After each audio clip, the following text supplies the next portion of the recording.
उत्तर भारत की सर्दियों से जुड़ी आपकी ये जानकारियां वास्तव में बहुत दिलचस्प हैं।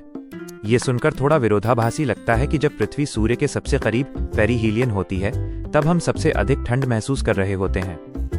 यहाँ आपकी दी गई जानकारियों को थोड़े और वैज्ञानिक और रोचक विस्तार के साथ समझा जा सकता है। 1. उपसौर, पेरिहीलियन और पृथ्वी का झुकाव। जनवरी की शुरुआत में पृथ्वी सूर्य के सबसे निकट लगभग 147 मिलियन किलोमीटर होती है, लेकिन ठंड का मुख्य कारण दूरी नहीं बल्कि पृथ्वी का 23.5 डिग्री का झुकाव है। उत्तरी गोलार्ध सूर्य से दूर झुका होता है, जिससे किरणें तिरछी पड़ती हैं और उनकी तीव्रता कम हो जाती है। 2. Lag of seasons. आपने सही कहा कि 21 दिसंबर शीतकालीन संक्रांति के बाद दिन बड़े होने लगते हैं, फिर भी जनवरी सबसे ठंडी होती है। इसे सीजनल लग कहते हैं।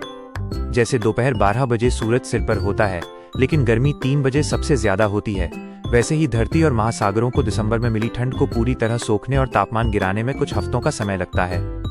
3. कोहरा कैसे बनता है? Radiation fog. उत्तर भारत में कोहरा मुख्य रूप से रेडिएशन फॉग होता है। प्रक्रिया: साफ आसमान और लंबी रातों के दौरान धरती की गर्मी तेजी से अंतरिक्ष में चली जाती है। परिणाम: सतह के पास की हवा इतनी ठंडी हो जाती है कि वह नमी को सोख नहीं पाती और ओस की बूंदें हवा में ही तैरने लगती हैं, जिसे हम कोहरा कहते हैं। 4. जेट स्ट्रीम और पश्चिमी विक्षोभ, वेस्टर्न डिस्टर्बेंस। कड़ाके की ठंड के पीछे एक बड़ा हाथ हिमालय के ऊपर चलने वाली जेट स्ट्रीम का भी होता है।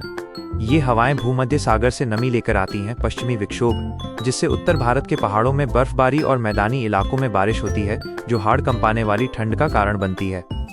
रोचक तथ्य: क्या आप जानते हैं, कोहरा केवल दृश्यता विजिबिलिटी ही कम नहीं करता, बल्कि ये एक चादर की तरह भी काम करता है। कभी कभी बहुत घने कोहरे वाली रातें साफ आसमान वाली रातों की तुलना में थोड़ी कम ठंडी होती हैं, क्योंकि कोहरा धरती की गर्मी को बाहर जाने से रोकता है।